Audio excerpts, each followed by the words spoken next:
Sobre la Atlántida y las civilizaciones perdidas se han escrito a lo largo de los siglos decenas de miles de libros.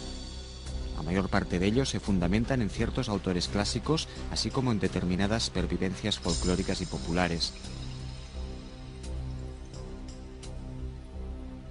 Algunos defensores de la tesis de la Atlántida, como ciertas corrientes ocultistas, hacen remontar sus tradiciones a una pretendida doctrina secreta con origen en la más remota antigüedad, transmitida de generación en generación por una supuesta cadena de iniciados.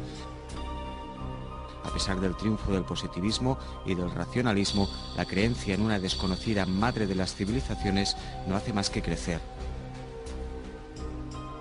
A ello ha colaborado el auge del revisionismo histórico al estilo de Graham Hancock, la nueva ola del pensamiento New Age importada de California, y últimamente el éxito de la fantasía histórica con autores como Dan Brown o Matilde Asensi. Por otro lado, millones de personas han depositado su fe en una serie de doctrinas religiosas neopaganas íntimamente relacionadas con la creencia en una supuesta civilización perdida. Buena parte de este bagaje argumental está constituido por suposiciones carentes de todo valor científico. La ortodoxia histórica califica esta materia como cosa de lunáticos, pero la ciencia no puede ignorar que algunos argumentos de los defensores de la tesis de la Atlántida se apoyan sobre datos contrastables. En este reportaje el espectador tendrá acceso a una serie de documentos y datos que la ciencia oficial o bien ha ignorado o bien no ha reconocido y que por sí solos cuestionan la noción tradicional sobre el origen de la civilización.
Nace el día, muere la noche, el sol se alza imponente, más allá del horizonte.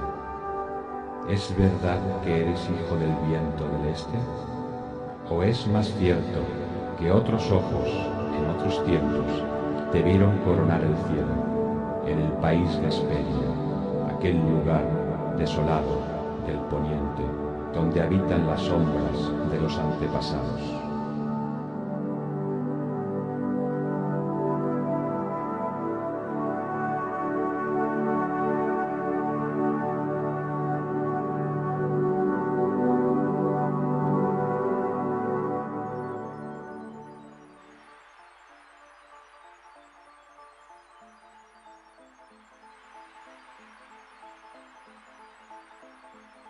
En el imaginario mundial, una serie de mitos y tradiciones se repiten una y otra vez, con algunas variaciones pero con numerosos puntos en común.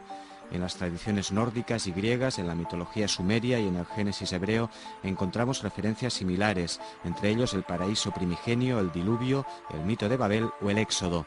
En la mitología mesoamericana, andina, védica, china o polinesia se vuelven a repetir las mismas constantes, en ocasiones con asombroso grado de similitud. Todos estos corpus míticos aluden a una era de asombrosa antigüedad en la que se produjeron determinados acontecimientos que marcaron un antes y un después en la evolución del ser humano en la Tierra. Las más conocidas tradiciones en el mundo occidental son, por supuesto, las que podemos encontrar en el Génesis hebreo y en el mito platónico de la Atlántida. El relato del Critias y del Timeo de Platón indica que en el año 590 a.C. el sabio griego Solón fue informado por parte de un sacerdote egipcio de que 9.000 años antes de esas fechas, es decir, hace unos 11.600 años, se había producido una guerra entre el Imperio Atlante y una coalición de naciones liderada por Atenas. De acuerdo con la descripción de Platón, la Atlántida era una isla feraz, con ríos de agua caliente y fría, de clima subtropical y poblada de elefantes, caballos, toros y todo tipo de frutos y recursos vegetales y minerales que aseguraban una vida cómoda y rica a sus habitantes. Durante muchas generaciones, los atlantes, habitantes de aquel mítico país, obedecieron las leyes divinas y se comportaron con gran virtud. La Atlántida se hizo muy próspera y poderosa. En ese entorno físico tan favorable construyeron una gran ciudad que Platón describe con cierto detalle, siendo la capital de un extenso imperio. Pero con el paso del tiempo, su inicial naturaleza divina se fue diluyendo en una mortal naturaleza humana y las virtudes iniciales fueron sustituidas por vicios. Según algunas versiones, su empleo de la magia supuso la ruina para ellos y para el mundo. En ese momento, Zeus, conociendo la situación, convocó un consejo de los dioses del Olimpo y decidió exterminar el país de los atlantes hasta que no quedara rastro de él. De este modo se produjo un gran cataclismo que en el plazo de un día y una noche acabó con la isla sumergiéndola en el mar. Cuando la Atlántida desapareció, su lugar fue ocupado por una ciénaga intransitable para los navegantes.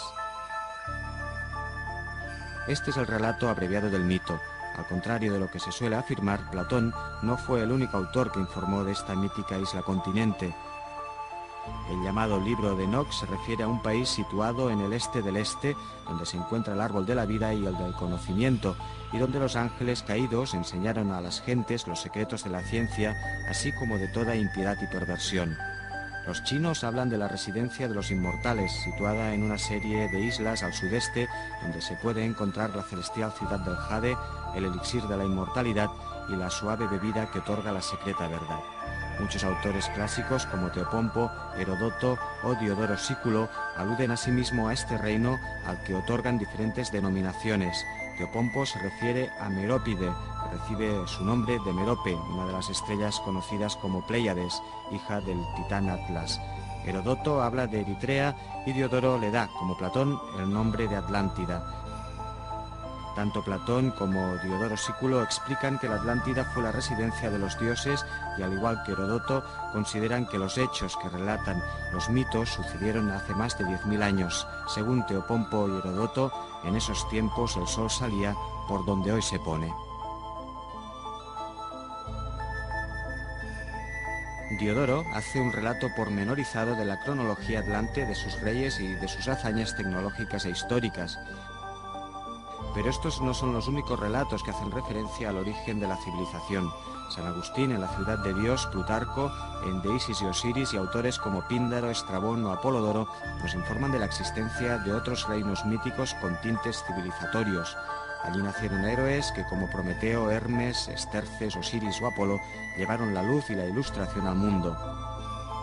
En definitiva, la tradición clásica nos habla de un antiguo reino perdido en las brumas del tiempo, famoso por su felicidad y su sabiduría, que fue destruido por algún acontecimiento de carácter catastrófico. Pero, ¿qué hay de las doctrinas históricas reconocidas por la ciencia ortodoxa? ¿Avalan el espíritu o la letra del mito? En absoluto. La historiografía oficial afirma categóricamente que en los tiempos en los que, según el mito, prosperaría el reino de Atlántida, hace aproximadamente unos 12.500 años, el mundo estaba a punto de salir de las tinieblas de la era glacial. La tecnología permitía al ser humano a lo sumo mantener y a duras penas crear el fuego, vestirse y calzarse con pieles, tallar algunos útiles de piedra o hueso y calcular el tiempo mediante la observación de las fases de la luna. Tras la fusión de los casquetes polares, el planeta entró en una nueva fase climática conocida como óptimo holocénico. Entonces, lugares ahora inhóspitos como el centro del Sáhara eran fértiles y estaban llenos de vida.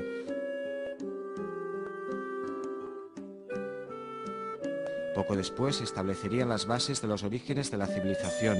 Arthur Gordon Childe llamó a ese cambio tecnológico y social revolución neolítica.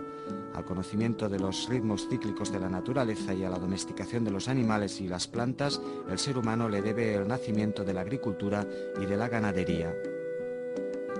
Los hombres y las mujeres empezaron a habitar en aldeas. La religión de cuño matriarcal, la construcción de acequias y canales, la invención del telar, la alfarería y el arado, el trabajo de los metales, el desarrollo de la vida urbana y la implantación de los primeros reinos, todos ellos serían diversos hitos que llevarían al ser humano a alcanzar superiores cotas de bienestar.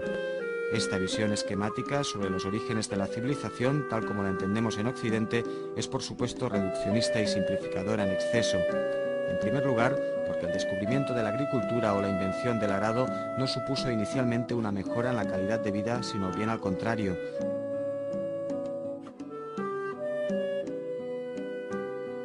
En todo caso, sí que permitieron un incremento de la población por unidad de territorio. En segundo lugar, porque no en todos los lugares del mundo siguieron esta pauta. Algunas sociedades, a lo sumo neolíticas, por lo que se refiere a su tecnología física, como la maya, igualaron o superaron a la civilización europea, por lo que se refiere al conocimiento de la astronomía o al cultivo de ciertas artes intelectuales. Y por último, porque el desarrollo de la civilización en modo alguno tiene carácter lineal, siguiendo una línea marcada por un hipotético progreso continuo y acumulativo. Más adelante comprobaremos que las sociedades antiguas disponían de saberes tecnológicos y conocimientos que aún hoy nos asombran. Solo por ello hemos de poner en cuestión la creencia de que hace 10.000 años el mundo entero estaba habitado por hordas de cavernícolas salvajes y primitivos.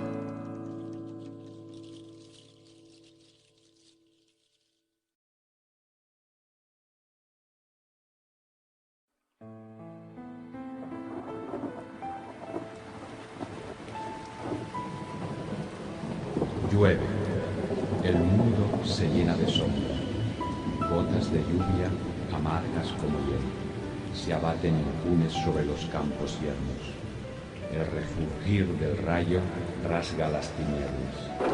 Un trueno pavoroso oprime los pechos de los valientes.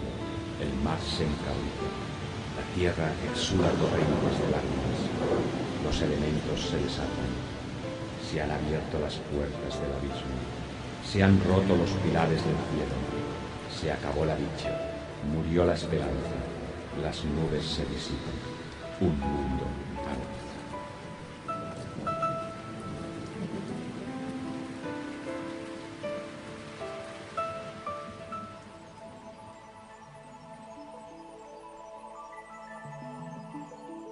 Sobre el mito griego o hebreo del diluvio universal es mucho lo que se ha escrito. Existen diversas teorías sobre este tema. Una primera considera que el mito del diluvio rememoraría una catástrofe sucedida en un lugar y tiempo concretos que posteriormente sería incorporada por diversos pueblos a su cuerpo de creencias como consecuencia de un fenómeno de difusión cultural. Otra teoría niega la existencia de tal diluvio, siquiera local, considerando que dicho mito supone en realidad la fusión en la mente de las sociedades antiguas del recuerdo de variadas y catastróficas inundaciones en unos tiempos en los que las gentes se veían obligadas a vivir en zonas aluviales, en el lecho de los ríos y canales para practicar una agricultura de regadío. Por último, existe otra visión que sostiene que el mito del diluvio sería una reminiscencia de una época durante la fusión de los hielos polares en las que la continuidad de la vida humana en la Tierra se vio seriamente amenazada. Es sabido que tras la fusión de los casquetes polares en todo el hemisferio norte desapareció hasta un 70% de las especies de mamíferos. Por lo que se refiere a la especie humana, hace unos 12.500 años se produjo una acusada reducción de los emplazamientos ocupados por el hombre en el sudoeste de Francia. Fue entonces cuando tuvo lugar un fin abrupto del brillante arte rupestre de las cuevas de Altamira o de Lascaux. Ello es indicio de una disminución catastrófica del contingente de población humana en la zona. Hoy día se sabe que un cambio climático de tales dimensiones pudo ser mucho más súbito de lo que se había imaginado. Se habla incluso de que pudo haber sido cuestión de unos pocos años.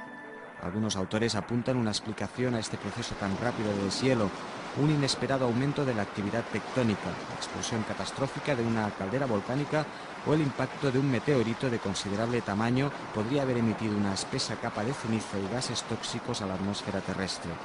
Esta capa de gases y ceniza podría haber ocultado temporalmente los rayos solares de tal manera que se podría haber producido un fenómeno conocido como invierno nuclear.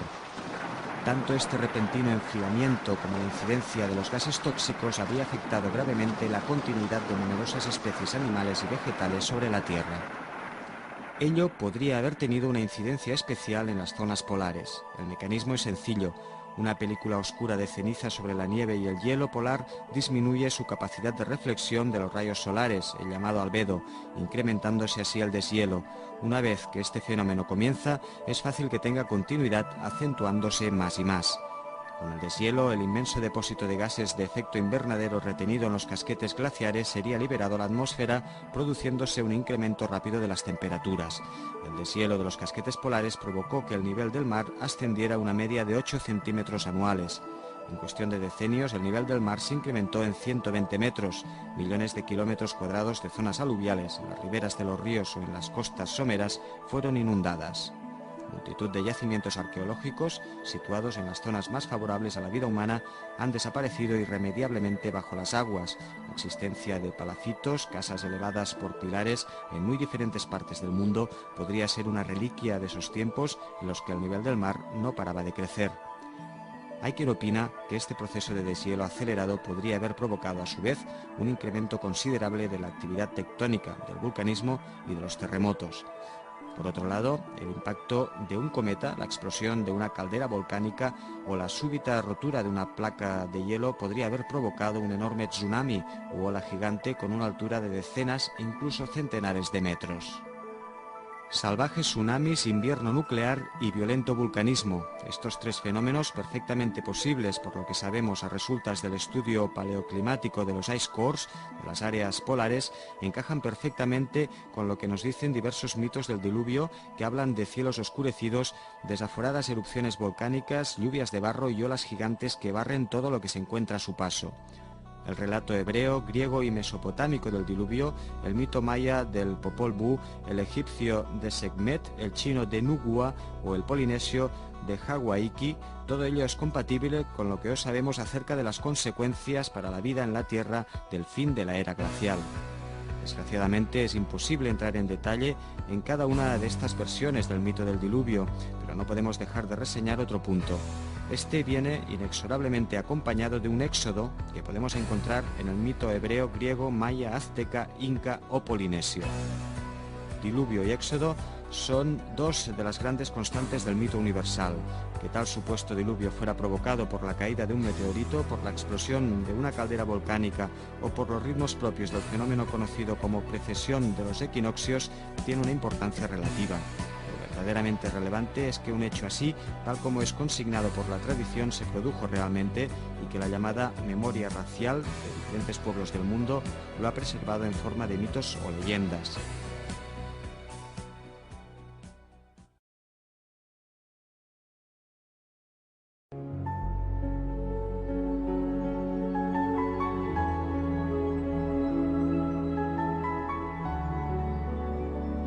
La niebla espesa y gélida irrumpe sobre las ruinas venerables.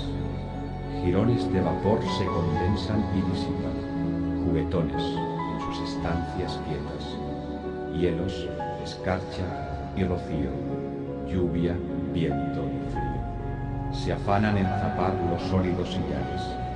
Sus paredes esconden, como testimonio mudo del ignoto origen, tesoros de sabiduría, reliquias de incalculable valor. ¿Quién hará hablar a las piedras? ¿Quién abrirá la boca de los muertos? ¿Quién descorrerá el velo del olvido?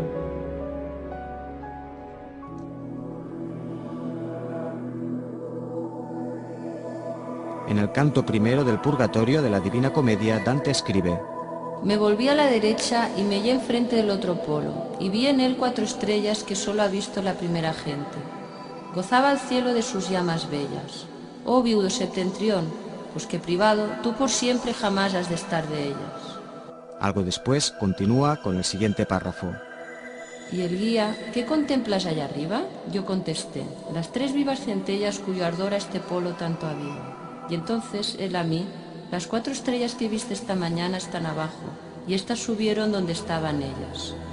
Muchos estudiosos de la obra de Dante coinciden en señalar que el otro polo no puede ser más que el polo sur, que las 4 estrellas harían alusión a la Cruz del Sur, que las otras 3 a su lado estarían constituidas por el Triangulum Australis y que la primera gente serían antecesores que conocieron una bóveda celeste diferente a la que conocemos hoy en día en el hemisferio norte. Todo ello despierta inquietantes interrogantes. ¿Dicho pueblo primigenio vivió realmente en el hemisferio sur, en las antípodas de Europa, tal como parece señalar estos versos? Y si realmente dicho hipotético pueblo existió y contemplaba un horizonte estelar diferente al nuestro, ¿cómo lo pudo saber un sabio florentino del siglo XIII? ¿Acaso disponía de unas fuentes de conocimiento hoy perdidas o fuera del alcance del público general? Recordemos que no fue hasta el siglo XV cuando los portugueses atravesaron el Cabo de Buena Esperanza, pudiendo observar las citadas constelaciones del hemisferio sur. Son numerosos los relatos que hablan de un pueblo de dioses, ángeles o titanes que habitó el mundo hace más de 10.000 años. El libro egipcio de los muertos dice así: Oh Tot, respóndeme, ¿qué sucedió con los dioses a los que Nut dio vida en otros tiempos? Han engendrado guerras, desencadenado desastres, cometido calamidades, creado demonios, hecho estragos y destrucciones. Pero también al lado de estas obras del mal realizaron grandes cosas. ¿Sería esta la raza a la que se refiere Dante en su Divina Comedia?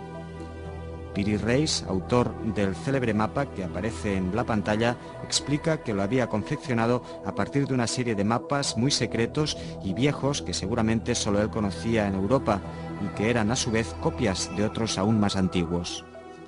Este mapa ha levantado mucha polvareda por una serie de circunstancias curiosas. Obsérvese que la línea costera que aparece en la parte inferior de la pantalla coincide con la existente en realidad entre el cono suramericano y el litoral de la Antártida. Por otro lado, África y Latinoamérica se encuentran separadas por la distancia correcta, lo que indicaría un conocimiento de la longitud geográfica. Lo que es más sorprendente, la proyección cartográfica se asemeja a la siguiente, con un punto focal situado en Egipto.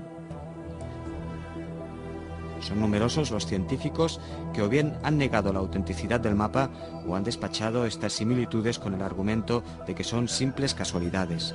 Pero es imposible utilizar este calificativo con el siguiente mapa de Orontius Phineus de 1531. Este es de una autenticidad innegable. Su autor influyó sobre el famoso cartógrafo Mercator. Aquí observamos que la Tierra austral, que él representa 300 años antes del descubrimiento de la Antártida, tiene una forma muy similar al continente helado y que está correctamente encarada, con una desviación de 20 grados en relación a la realidad, y dibuja un perfil de las costas meridionales de África, América y sus islas principales de sorprendente perfección. Es más, el relieve de la Tierra austral es totalmente correcto, como podemos comprobar al comparar la orografía del mapa y la del subsuelo antártico. Este es un hecho que ha llevado a algunos a validar este documento como un auténtico mapa con al menos 9.000 años de antigüedad. Solo en el periodo conocido como óptimo holocénico o en fechas en las que la Antártida estaba lejos del Polo Sur, sus montañas podrían haber estado al descubierto para ser cartografiadas. En la actualidad son invisibles, pues están ocultas por una gruesa capa de hielo y nieve. Pero hay un detalle que demuestra de forma incontestable la validez y la antigüedad del citado mapa. Obsérvese el extremo sureste del continente asiático. Este es idéntico a cómo sería hace 12.000 años, cuando el subcontinente de Sunda todavía estaba emergido.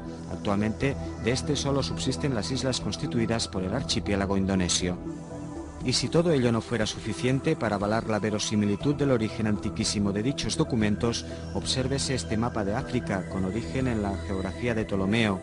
En él se presenta con total precisión y rigor las fuentes del Nilo Blanco y del Nilo Azul.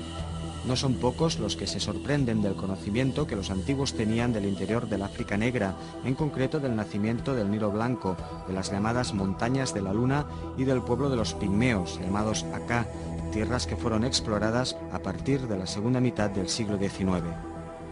Aristóteles dice así: Las grullas van hasta los lagos situados más allá de Egipto, de los cuales nace el Nilo. Por aquellas tierras viven los pigmeos, y esto no es fábula, sino la verdad pura.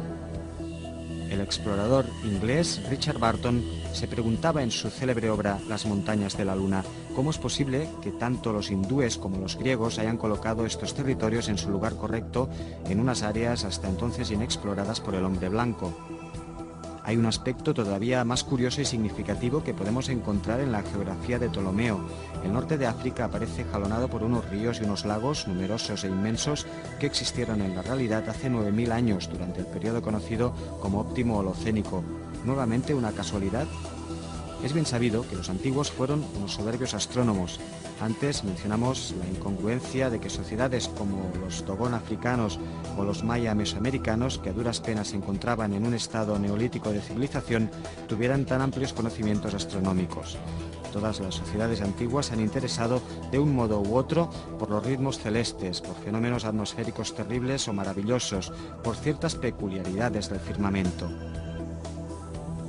Es curioso que numerosas sociedades del mundo alejadas en el tiempo y en el espacio hayan fijado su atención en idénticos cúmulos estelares, signos zodiacales o fenómenos astronómicos. Las Pléyades, la agrupación estelar de Orión, la estrella Sirio, el planeta Venus, etc., son algunas de las luminarias que aparecen una y otra vez en los mitos y en las representaciones artísticas de los pueblos antiguos. Todas las culturas se han preocupado por estudiar el movimiento de los astros en la bóveda celeste. No faltan incluso los que, como Giorgio de Santillana, deducen de ello que los antiguos tenían un buen conocimiento del fenómeno conocido como precesión de los equinoccios, es decir, del movimiento aparente de las constelaciones por el horizonte durante el equinoccio vernal a lo largo del tiempo por efecto del bamboleo del eje de rotación terrestre.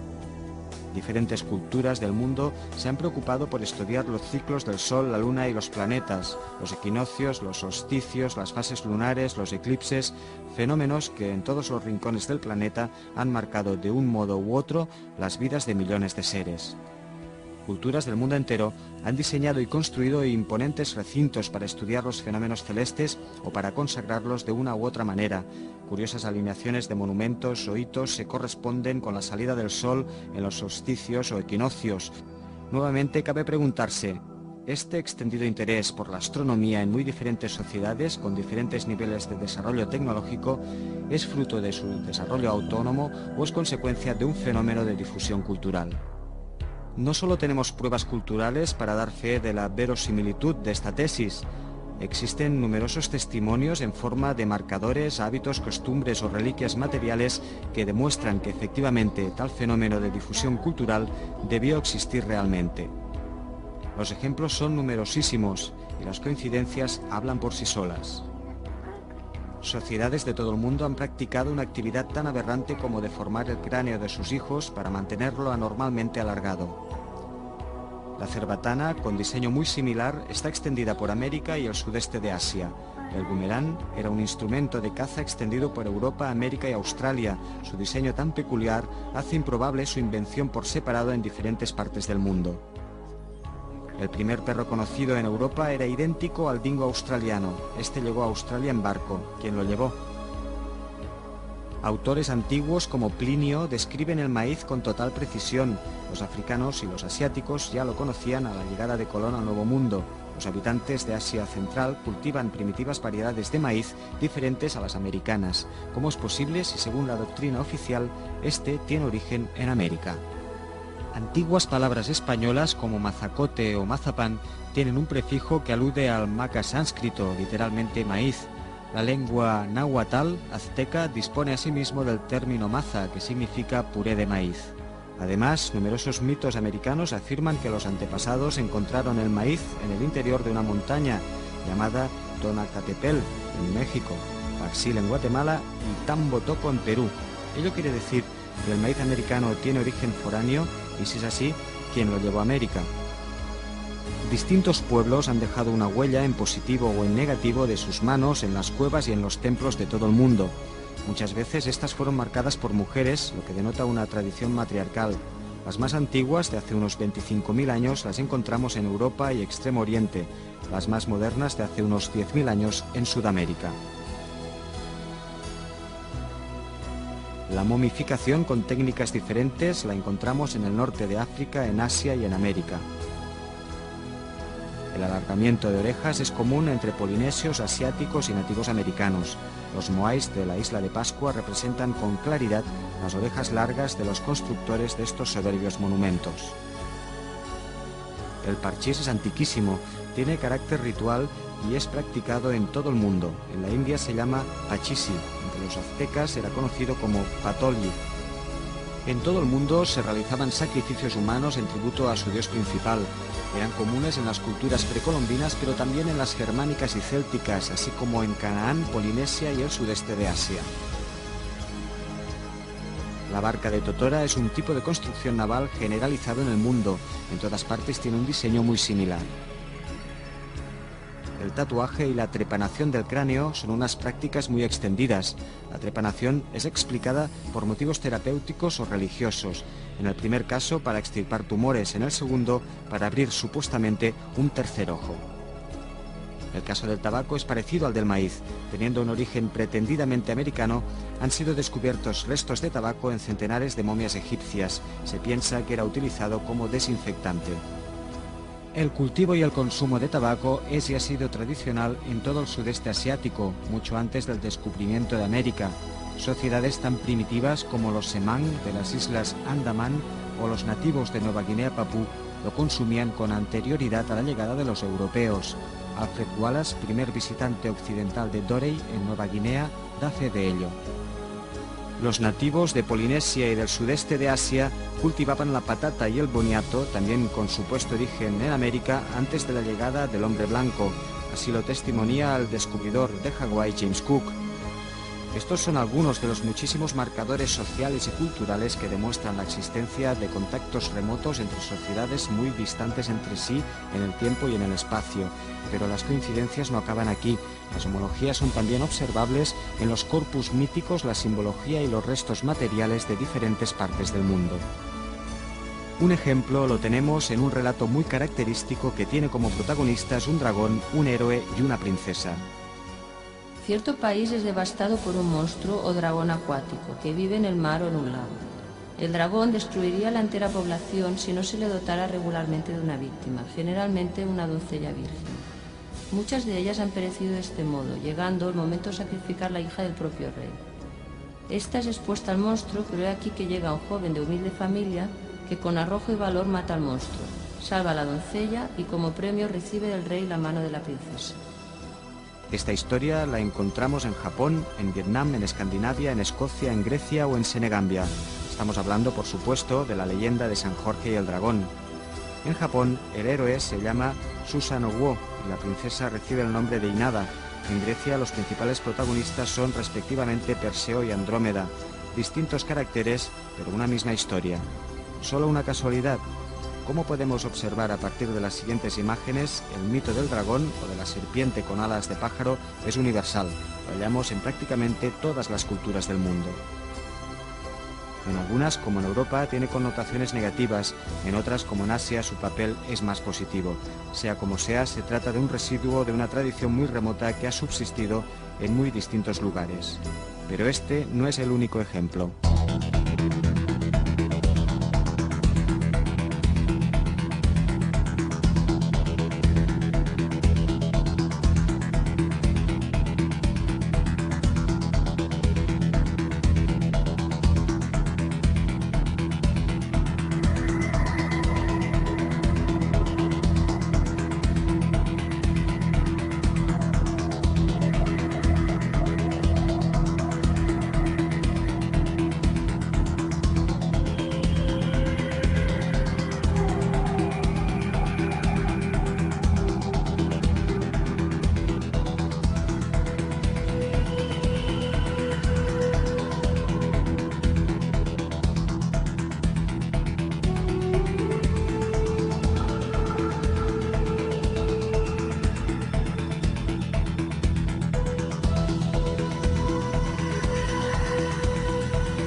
Una homología universal especialmente interesante es la del símbolo conocido como Meru, representativo de la montaña mítica en la que, según los hindúes, se encuentra el paraíso primordial, también llamado Jardín de Brahma. Simboliza el centro del gran mandala que aparece en numerosas representaciones de diferentes religiones y culturas.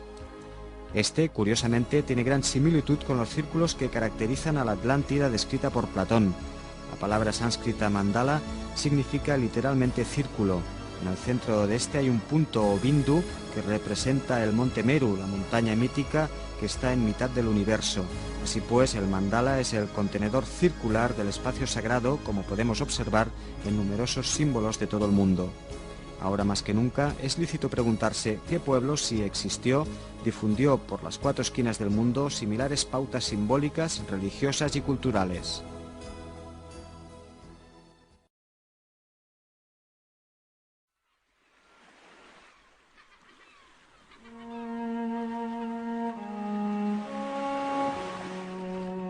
Un mar embravecido lame las cicatrices de la tierra. Por doquier encontramos horrendas llagas de desolación, sucurantes de nostalgia y melancolía. Las olas, compasivas, restañan el dolor de la vida mal curada. Con delicadeza alivian el sufrimiento de un mundo huérfano. Y, generación tras generación, se esfuerzan en borrar el recuerdo de aquellos caminantes que tan profunda huella dejaron en los anales del tiempo y del espacio.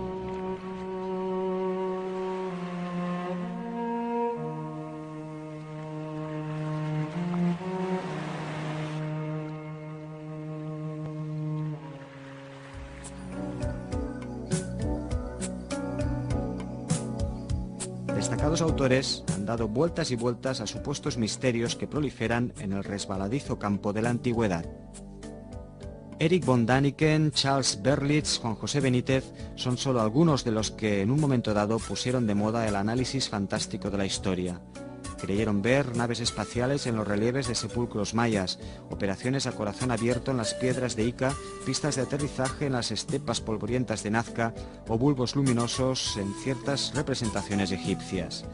Los especialistas serios, sin mucha dificultad, han desacreditado estas tesis revisionistas y por ende cualquier intento de formular teorías a partir de ciertas analogías o simples coincidencias más o menos superficiales. Sin embargo, los supuestos misterios no se acaban aquí, los encontramos repartidos por todo el mundo. Aviones con diseño moderno e incluso aerodinámico que no van a ninguna parte. Enormes bolas de perfección absoluta que no se sabe para qué sirven. Descomunales mensajes grabados en tierra que representan seres extraños o figuras imposibles sin que tengamos idea de a quién van dirigidos. Pero esto no es todo, aún no hemos encontrado respuesta para los siguientes hechos.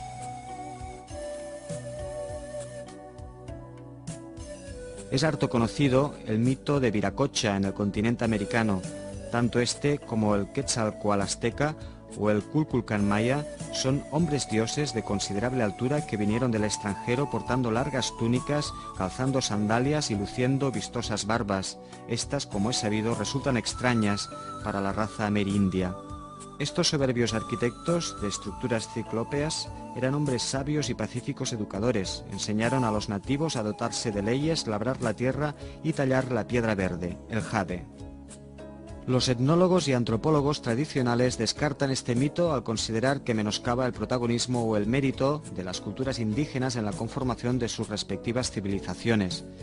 Pero la verdad es que son centenares los testimonios que los pueblos antiguos de América han dejado acerca de estos antiguos pobladores, que según el mito estarían detrás del inicio de la civilización en el hemisferio occidental.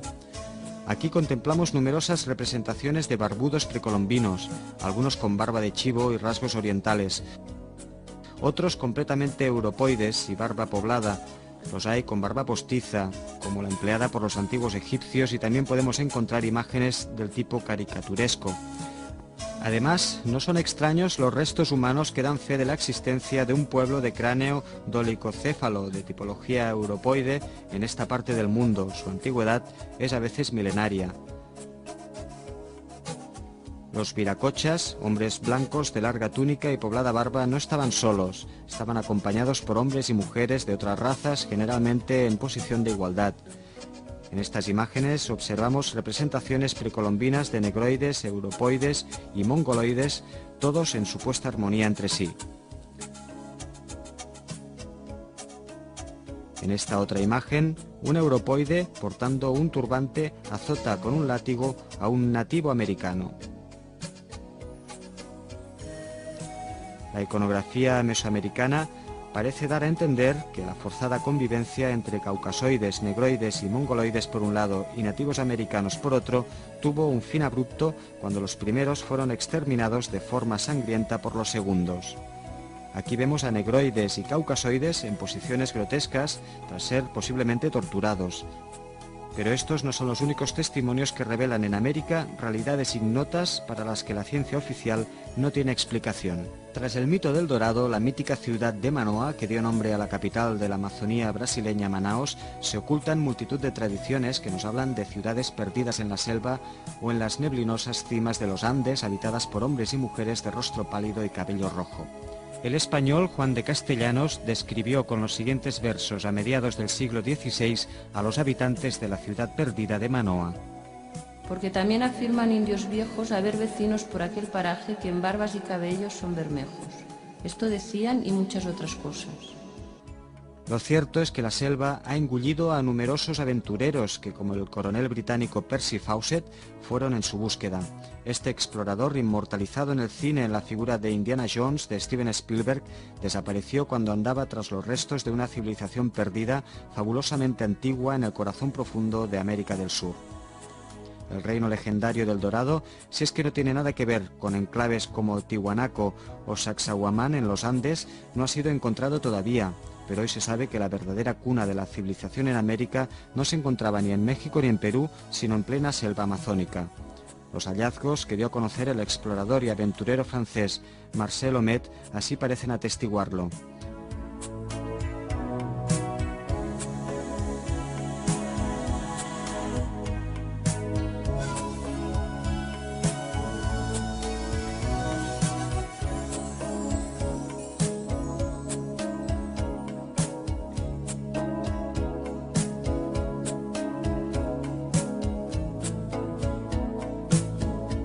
Existen otros restos arqueológicos y reliquias que invitan a replantearse la historia tal como esta nos ha sido explicada.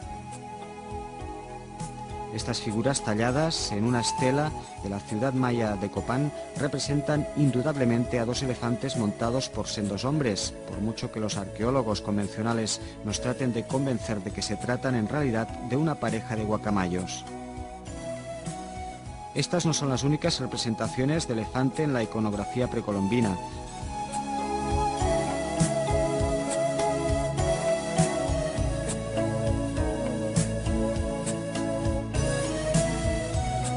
Aquí tenemos otros restos constituidos por placas y monedas tanto de piedra como de oro que los estudiosos se han negado a estudiar, alegando que son falsificaciones. Aquí volvemos a encontrar la figura de un elefante. Algunos de ellos, pertenecientes a la colección Crespi de Ecuador, fueron recopilados por un misionero que ejercía sus funciones en la selva. Antes de su muerte, acaecida en 1982, aseguró que tales piezas le fueron confiadas por los indios del lugar. La ciencia oficial se ha negado a tomar en consideración estos objetos. En definitiva, ¿cómo es posible que existan tantas y tan variadas representaciones del elefante en América? Recordemos que su pariente cercano, el mamut, desapareció en este continente con el fin de la era glacial, hace aproximadamente 12.000 años. ¿Estaríamos hablando de reliquias simbólicas de un pasado ancestral introducidas en América por un pueblo foráneo de barbudos proveniente de las selvas de Asia, único lugar donde existen elefantes domesticados?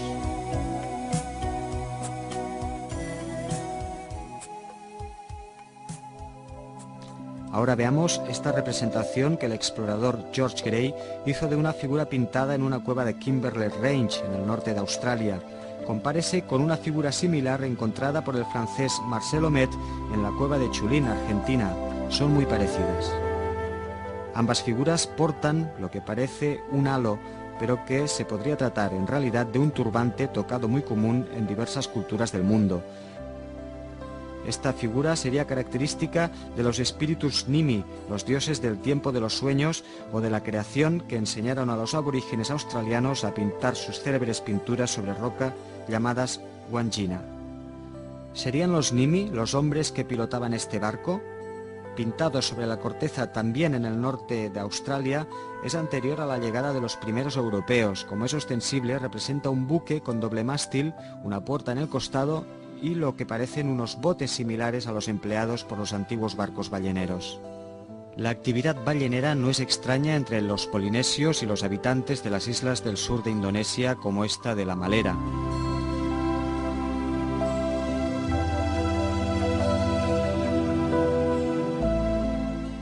Son numerosas las representaciones de barcos en el sudeste de Asia y el área del Pacífico similares a estas del norte de Europa. Lo que no es tan normal es la presencia de una puerta en el costado, la única embarcación de la que hay noticia antes del siglo XX con características similares es la descrita en el mito del diluvio bíblico. Hazte un arca de madera de ciprés, haz compartimentos dentro de ella y calafateala por dentro y por fuera.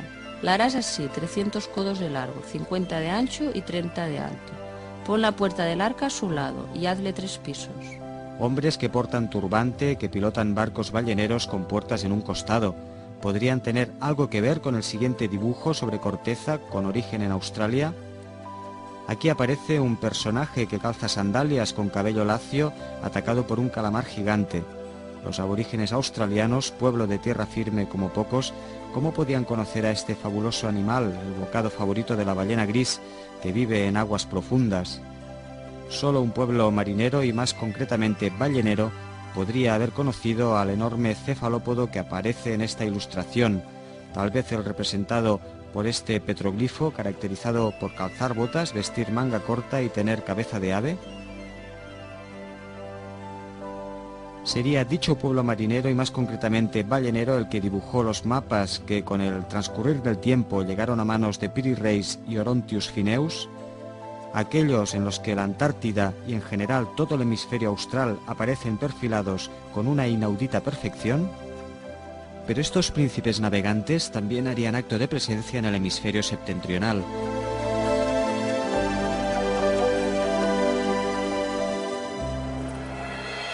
Ahora obsérvese esta placa circular llamada comúnmente Disco de Phaistos. Este documento de al menos 3.700 años de antigüedad fue encontrado en Creta por una expedición italiana en el año 1908. Si bien se localizó en un estrato arqueológico contemporáneo al tipo de escritura cretense conocido como linear, como es evidente no tiene nada que ver con esta última.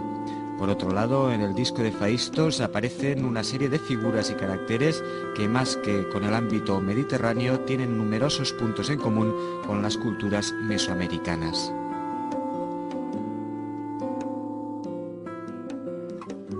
La más chocante es sin duda la representación de esta mazorca de maíz, claramente perfilada y dibujada. Ello no nos debe extrañar si tenemos en cuenta que el escritor romano Plinio el Viejo, en su Historia Naturalis, describe así esta planta. En los últimos 10 años ha sido introducido en Italia, procedente de la India, un tipo de mijo que tiene un color negro, con un grano grande y con un tallo como el de una caña. Crece hasta 7 pies de altura, con pelos muy grandes, son llamados lacrim, siendo el tipo de cereal más prolífico. Así pues, el Disco de Phaistos da fe de la existencia en Europa de una serie de rasgos culturales y tecnológicos que fueron compartidos por otras sociedades situadas al otro lado del Atlántico, o tal vez dicha placa fuera un vestigio de otra sociedad muy anterior, madre de las culturas del Viejo y del Nuevo Mundo. Es harto conocida la discusión sobre la auténtica edad de la Esfinge de Gizeh. Mientras los egiptólogos convencionales le atribuyen una antigüedad algo anterior a las pirámides de la Cuarta Dinastía, cifrada en algo más de 4.500 años, los análisis geológicos parecen demostrar que su pauta de desgaste se acerca más a la erosión por efecto del agua que a la erosión eólica. Teniendo en cuenta que la Esfinge ha estado cubierta durante la mayor parte de su historia por gruesas capas de arena, un proceso erosivo tan severo se hace francamente difícil, especialmente en un clima tan árido como el del norte de Egipto. Es por ello que numerosos geólogos se inclinan por sostener que la Esfinge solo ha podido adquirir su forma actual 9000 años atrás, cuando el Sáhara era un vergel y en sus sabanas y praderas ramoneaban grandes rebaños de vacas, como estas que aparecen en las pinturas de Tassili, en el centro de este inhóspito desierto. Dichos animales eran criados por los pueblos que en esos lejanos tiempos practicaban la ganadería y que estaban dotados de una rica cultura, con atuendos y peinados refinados y sofisticados. Su civilización comprendía posiblemente el uso de la escritura llamada Tifinagh, que ha subsistido hasta nuestros días. Con la excepción de las soberbias civilizaciones del Indo y de la antigua China, el continente asiático ha sido desdeñado por la historiografía occidental, negando su papel central como foco de cultura y civilización. Recientes hallazgos han hecho tambalear esta visión etnocéntrica. Hoy se sabe que numerosos rasgos civilizatorios tuvieron lugar en Asia milenios antes que en otros continentes. Los primeros indicios de agricultura han sido hallados en Nueva Guinea y son al menos 5000 años anteriores a los que podemos encontrar en el llamado Creciente Fértil. Los primeros ejemplos de trabajo del bronce han sido localizados en Tailandia, no en el Medio Oriente como se creía. La primera cerámica la encontramos en el sur de China y en Japón. La primera escritura pudo tener lugar en China en fechas muy anteriores que en Mesopotamia o Egipto.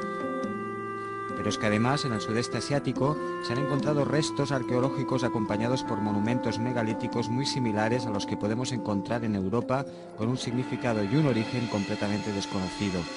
Algunos de ellos tienen cierta homología con otros restos arqueológicos de Polinesia y Sudamérica. Estos indicios nos hacen dudar de la doctrina oficial acerca de los orígenes de la civilización. Las contradicciones entre las tesis dominantes y las hipótesis alternativas las podemos encontrar incluso en numerosas obras de referencia que, si en algunas páginas se aferran a las explicaciones ortodoxas, en otras recogen otros hallazgos que desmienten las primeras. Últimamente están apareciendo algunas posturas que empiezan a cuestionar, aunque con timidez, la doctrina imperante. La arqueología es una ciencia conservadora, es de todos sabido, pero algunas evidencias desbordan las expectativas más osadas de los estudiosos del mundo antiguo. ¿Cómo pudieron tallar los antiguos estas figuras de diorita o de jadeíta con tanta perfección, haciendo uso de sus primitivos instrumentos de piedra o cobre? Los egipcios llegaron a moldear por dentro y por fuera jarros y vasijas de duros materiales pétreos. ¿Cómo lo hicieron? Con la tecnología actual, ellos hoy en día una tarea imposible.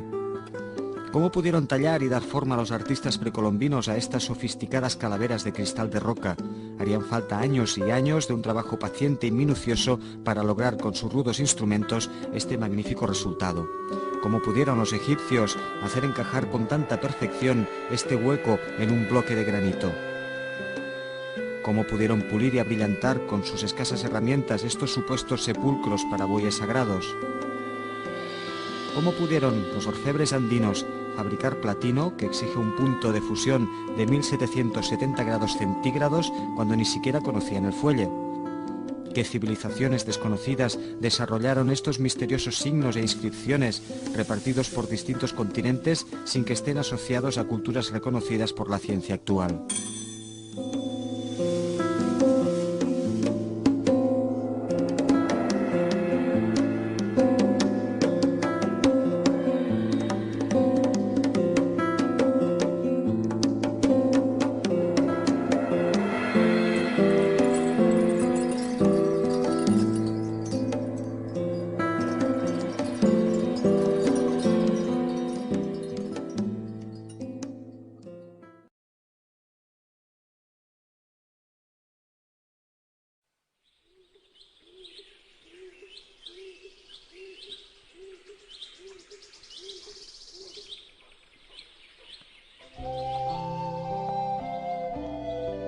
En el alto cielo, las nubes algodonosas dibujan caprichosos diseños de vapor y viento.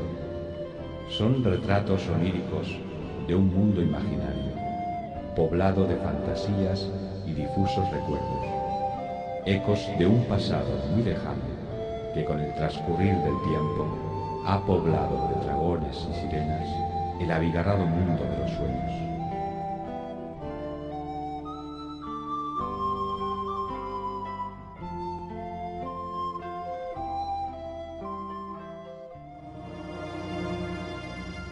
A mediados de los años 90 se realizó en Yonaguni, al este de Taiwán, un hallazgo que podría revolucionar el estudio de la historia antigua.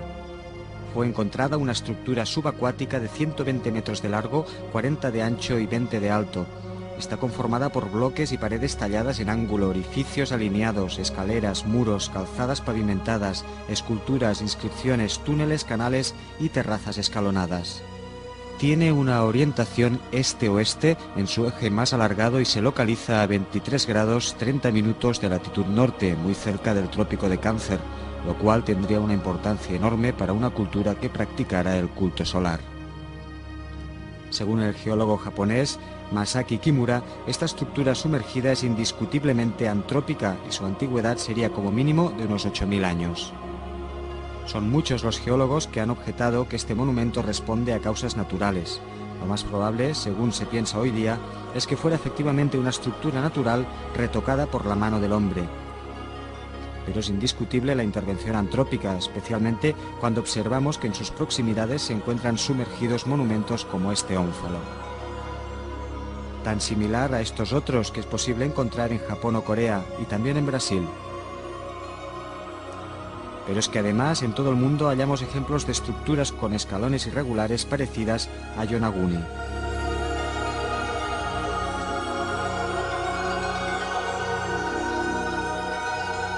O bien núcleos rocosos tallados o incluso excavados por el ser humano, con un sentido que se nos escapa hoy en día.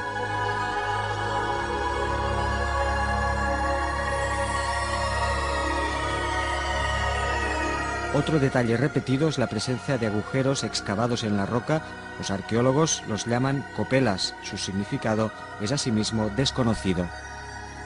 El simbolismo del templo escalonado ha persistido en el tiempo, incluso entre ciertos círculos de ocultistas. Esta pintura de Max Ernst, de 1935, ilustra sobre un lenguaje simbólico que únicamente ciertos iniciados parecen comprender. Más recientemente, en una expedición submarina a cargo del científico cubano Manuel Iturralde del Museo de Historia Natural de La Habana, con la colaboración de la ingeniera rusa Paulina Selinsky, se ha localizado una inmensa metrópolis sumergida a 650 metros de profundidad cerca de la península cubana de Guanacaviles. Imágenes captadas con sonar y cámara de vídeo permiten identificar claramente estructuras ortogonales, edificios e incluso esfinges. Dichos científicos hallaron cámaras cuadradas rodeadas de gruesas paredes, estatuas o elementos megalíticos con figuras geométricas. Ambos consideran que su origen es indiscutiblemente antrópico. Y no podemos olvidar el descubrimiento efectuado hace algunos decenios de las calzadas sumergidas de Bimini, o de estos restos enfrente de las costas libias sumergidos a gran profundidad. Pero para encontrar indicios de las andanzas de estos príncipes navegantes no hay que ir demasiado lejos. Los encontramos en Europa, muy cerca de casa, en nuestros inveterados megalitos. Es común pensar que estos intrigantes monumentos, en ocasiones con un tamaño desproporcionado, son característicos de Europa, pero la verdad es que los podemos encontrar en todo el mundo. En África, en América,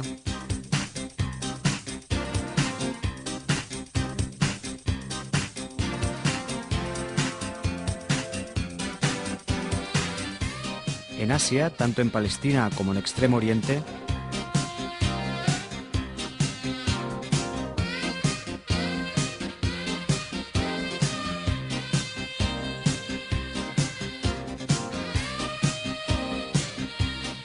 en ocasiones la maestría de los antiguos supera todo lo imaginable. A los incas se les atribuye unas artes constructivas que muy posiblemente son mérito de otras culturas muy anteriores. Técnicas similares como el encaje de piedras con múltiples ángulos han sido aplicadas en otros lugares. Los expertos contemporáneos han planteado numerosas hipótesis para tratar de explicar cómo los antiguos pudieron construir tan soberbios y descomunales monumentos, a veces acarreando piedras de más de 200 toneladas a largas distancias. Este monolito, por ejemplo, pesa 1.100 toneladas, lo que habría requerido una fuerza humana para moverlo equivalente a 16.000 hombres. Lo mismo cabe decir de este obelisco inacabado de Asuán, con un peso de casi 1.300 toneladas. Pero eso no es todo. Los encajes entre las diferentes rocas ciclópeas son tan perfectos que ningún objeto, por pequeño que sea, puede atravesarlos. La perfección de su talla salta a la vista si empleamos modernos instrumentos de medida como el nivel o la escuadra. Es notable el hecho de que tanto los antiguos egipcios como las culturas andinas emplearon parecidas técnicas para elaborar y colocar los bloques. Estos son de similar factura. Pero es aún más llamativo que los antiguos constructores debieron emplear muy potentes herramientas para pulir, serrar, perforar o trepanar la roca. Algunos expertos señalan que a la vista de los restos que nos han llegado, su velocidad y potencia debían ser superiores a los instrumentos de los que hoy disponemos. Este es el proceso que los romanos empleaban para tallar las rocas: largo, laborioso, tosco y sobre todo primitivo. ¿Cómo es posible que los antiguos pueblos andinos y los egipcios dispusieran de técnicas infinitamente más potentes? La ciencia actual no tiene respuesta para ello. La pirámide, el túmulo o la stupa representan tres versiones de un mismo símbolo, la montaña sagrada. Distintos pueblos han erigido pirámides para enaltecer su culto a los dioses. Allí se han celebrado ceremonias o se han enterrado reyes. En cualquier caso, la pirámide cobra una importancia central en las religiones de todo el mundo. Las hay de tamaño descomunal y también otras que representan meramente un símbolo, como estos bloques piramidales de los alrededores de Ena, en Japón.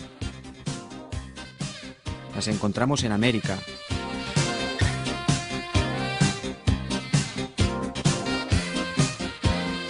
en África, en Canarias, en Europa,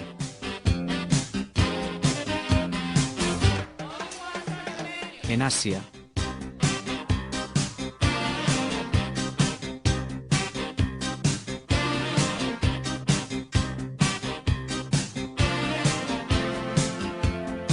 en Polinesia.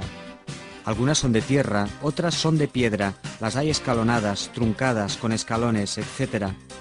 Las hay de todos tipos, pero todas expresan el mismo lenguaje, el que se esconde detrás de la montaña sagrada. ¿El monte Meru? Como es evidente, las más arquetípicas o paradigmáticas son las conocidas tres pirámides de la meseta de Gizeh. La doctrina oficial asegura que fueron construidas durante la cuarta dinastía y por consiguiente tienen una antigüedad en torno a los 4.500 años, pero lo cierto es que intentos posteriores de imitar a los hipotéticos constructores de la cuarta dinastía acabaron en fracaso. Es por ello que no son pocos los que se cuestionan si estos monumentos no serían en realidad muy anteriores. ¿Habrían sido construidos por los mismos que levantaron la Esfinge, si es que ésta tiene en realidad la antigüedad que le atribuyen los geólogos? ¿Habrían sido empleadas técnicas y estilos similares a los utilizados en las lejanas alturas de los Andes? Los hipogeos, como las pirámides, jalonan la geografía mundial. Eran centros de iniciación ligados a la tierra fértil y por ello están asociados a la diosa madre y al laberinto. En las cuevas, los hombres prehistóricos imprimieron sus manos en positivo o en negativo. En ellas plasmaron sus pinturas de magia simpática con las cuales hacerse propicios a la divinidad en la caza o en la fecundidad. Las cuevas han acompañado la espiritualidad y la religiosidad del ser humano. Las criptas de las catedrales son una reminiscencia de esta antigua tradición. Hoy día podemos encontrar repartidas por todo el mundo multitud de galerías, algunas enormes, sin propósito definido, con un origen completamente desconocido. Algunas, como estas de Jerusalén, tienen proporciones gigantescas. Ya la Biblia nos habla de ellas. En el libro de los Números se nos dice: Y desacreditaron entre los hijos de Israel la tierra que habían visto, diciendo: la tierra que hemos recorrido se traga a sus habitantes. El pueblo que hemos visto es de una altura agigantada. Allí vimos unos hombres descomunales, hijos de Enak, de raza gigantesca, en cuya comparación nosotros parecíamos langostas. Así pues, estas galerías eran habitadas por gigantes y fueron construidas antes de la llegada de los judíos a la tierra prometida en tiempos de Moisés. A la vista de estas imágenes es lícito preguntarse cómo se las ingeniaron los antiguos para mover, tallar al milímetro y sobre todo colocar estos imponentes bloques de piedra a semejantes alturas. Y sobre todo, ¿por qué lo hicieron?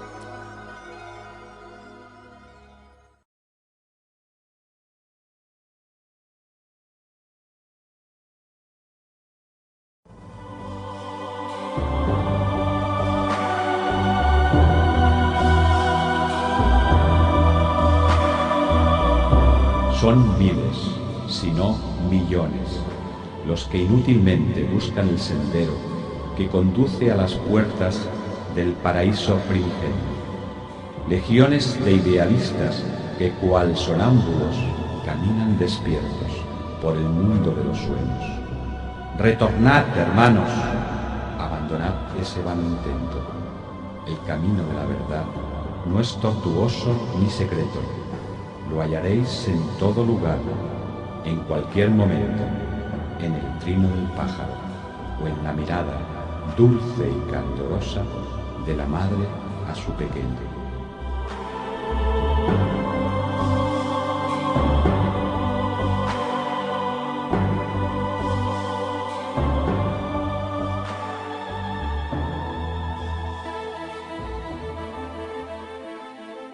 Tanto los megalitos como los hipogeos están asociados a una raza de gigantes.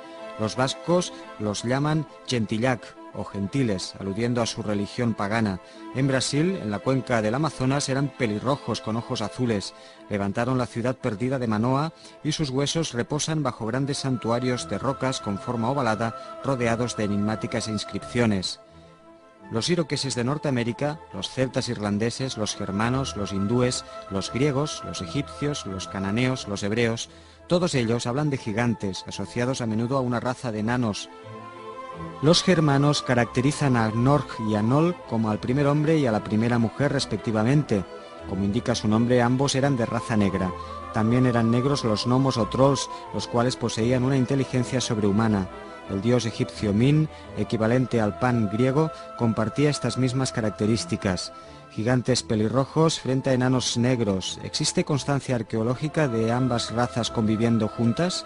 La primera evidencia la encontramos en Europa, en la Grotte des Enfants, no lejos de la ciudad francesa de Cannes. Al lado de dos cadáveres de niños se hallaron ejemplares de una especie de concha, Cassis rufa, que únicamente se puede encontrar en los océanos Índico y Pacífico. En esa misma gruta, a 70 centímetros de un individuo de raza cromañón, europoide y de alta talla, se encontró un espécimen de raza Grimaldi, caracterizado por sus rasgos negroides y por su escasa altura. Como podemos ver en esta imagen, los individuos de la raza Grimaldi son tipológicamente idénticos a los negritos Semang de Indonesia, Malasia y Filipinas. Es precisamente en esta área donde podemos encontrar el hábitat natural de las conchas del tipo Cassis rufa. Ello indicaría que en la más remota antigüedad, hace más de 20.000 años, existió un contacto directo entre individuos cromañón con una talla media de 1,85 metros de altura y otros de raza Semang, semejantes a los actuales pigmeos del sudeste de Asia, y por tanto entre Europa y el lejano Extremo Oriente. ¿Estaríamos hablando de los gigantes y los pigmeos de los que habla la tradición, los mismos que encontramos repetidamente en el folclore europeo? Ya sabemos que en América se pueden encontrar vestigios de pueblos caucasoides y negroides, generalmente conviviendo juntos y en un plano de igualdad. No son escasos los restos humanos que demostrarían la presencia de pueblos europoides de cabellos rojos en diferentes áreas culturales del mundo. Pedro Pizarro afirmó que los miembros de la familia inca eran altos, más blancos que los mismos españoles y tenían los cabellos de color rojo. Pero es en el norte de África y en el centro de Asia donde son más abundantes. Son los llamados Rutenu en Egipto y Arzi o Tocarios en la provincia china de Xinjiang. Estos últimos se caracterizaban por la confección de prendas con diseños similares a los conocidos tartanes escoceses. En esta imagen observamos cómo las sacerdotisas de este pueblo empleaban un atuendo muy similar al asociado a las brujas de los cuentos infantiles. En algunos casos podemos vislumbrar las trazas de esta antigua raza pelirroja por la costumbre en muchos pueblos de teñir sus cabellos de rojo. Todavía quedan restos de esta población en distintas partes del mundo, conviviendo con otras razas de la zona. En Asia Central.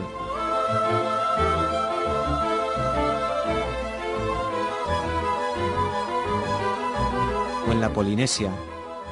Aquí vemos un nativo pelirrojo de la isla de Pascua acompañando al navegante noruego Thor Heyerdahl. Los polinesios los llaman Urukeju. Los pukao, o tocados de los moai de la isla de Pascua, representan a los moños con los que los nativos se recogían el cabello. Como vemos, estos tienen el color rojo.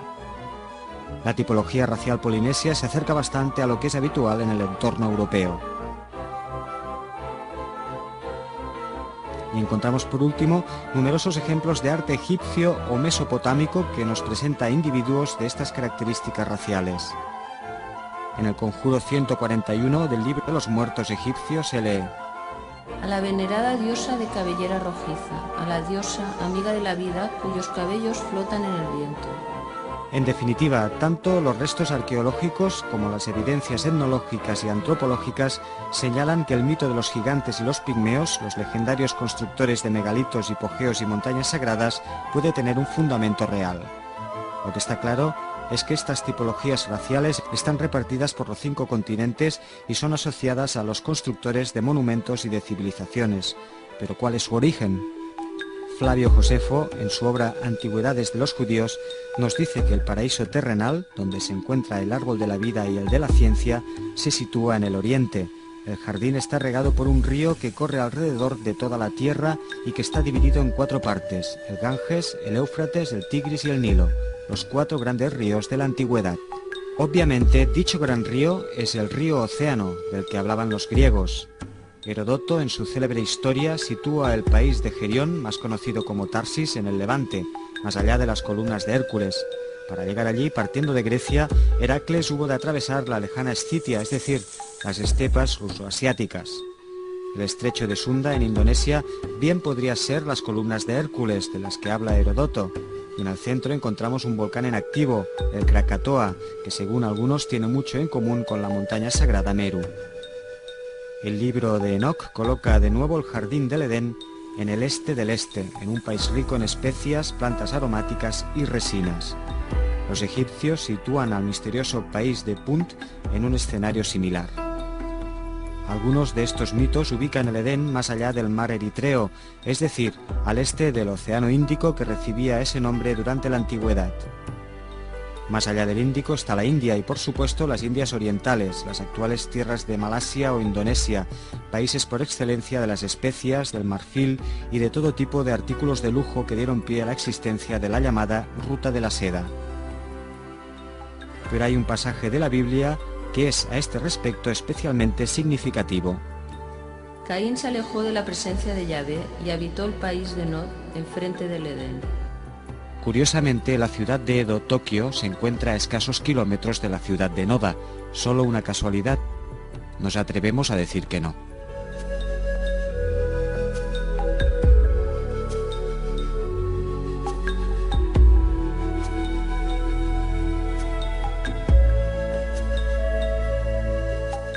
Edén, como Edo y Meru, podrían tener un mismo significado: río de la montaña. Meru podría estar en la base de topónimos como Sumeria o Samaria, en los que el prefijo sa sería simplemente una partícula enfatizadora. El Meru, de la mitología budista, hinduista o sino-altaica, podría tener algo que ver con el término hebreo merom, que significa montaña, o bien con el egipcio Mer, alusivo a la pirámide. Esto no es todo. La isla indonesia de Borneo, o Brunei, tiene 2 partículas, Bor y Neo, que significan algo así como tierra de Noé. Este mismo nombre recibe una región de Nigeria, que se llama literalmente Bornu.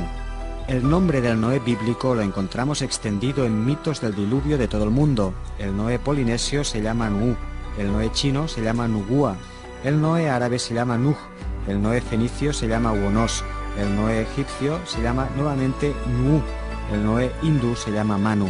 Y no olvidemos que el Manaos brasileño podría significar algo así como agua de Noé, una manera de aludir al diluvio.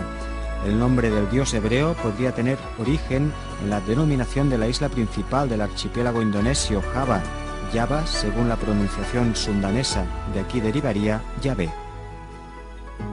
Son muchos los estudiosos que piensan que el nombre del dios único hebreo hace alusión a un territorio, un emplazamiento, más en concreto una montaña, el monte Meru, situado en el oriente, la montaña sagrada por excelencia. En la isla melanesia de Tana, los nativos rinden culto a un dios llamado Yasur. Este es un volcán. ¿Podría dicho Yasur representar al dios de los volcanes de los hebreos? Significativamente, tanto las palabras Tana como Yasur tienen desinencias en Israel. Tana significa alabar en hebreo y Yasur es un gentilicio muy habitual en esta lengua. Posiblemente sea en esta región, en su mayor parte inundada por el mar de la China meridional, donde podamos encontrar los restos de la legendaria civilización Atlante, que hace más de 10.000 años resultó inundada en una noche sin dejar rastro. Tal vez de esta zona provendrían los prometeos, que en diversas partes del mundo difundieron saberes y conocimientos, dando origen a las diferentes civilizaciones que conocemos hoy día. Para localizarla, habremos de adentrarnos en espesas selvas milenarias, donde bajo metros de maleza y sedimentos quizás se escondan fabulosos tesoros todavía por descubrir. Y habremos de escuadriñar los fondos marinos de ese mar que hace muchos años albergaba valles lujuriosos y ríos caudalosos, y quién sabe, tal vez también ciudades populosas. Sea como sea, si queremos encontrar el auténtico origen de la civilización, hemos de clavar los ojos en las lejanas tierras de Oriente. Allí donde se han encontrado las primeras evidencias de cerámica y de agricultura, donde nació la arquitectura y tal vez la metalurgia, las lejanas tierras de donde brota a borbotones el mito y el misterio.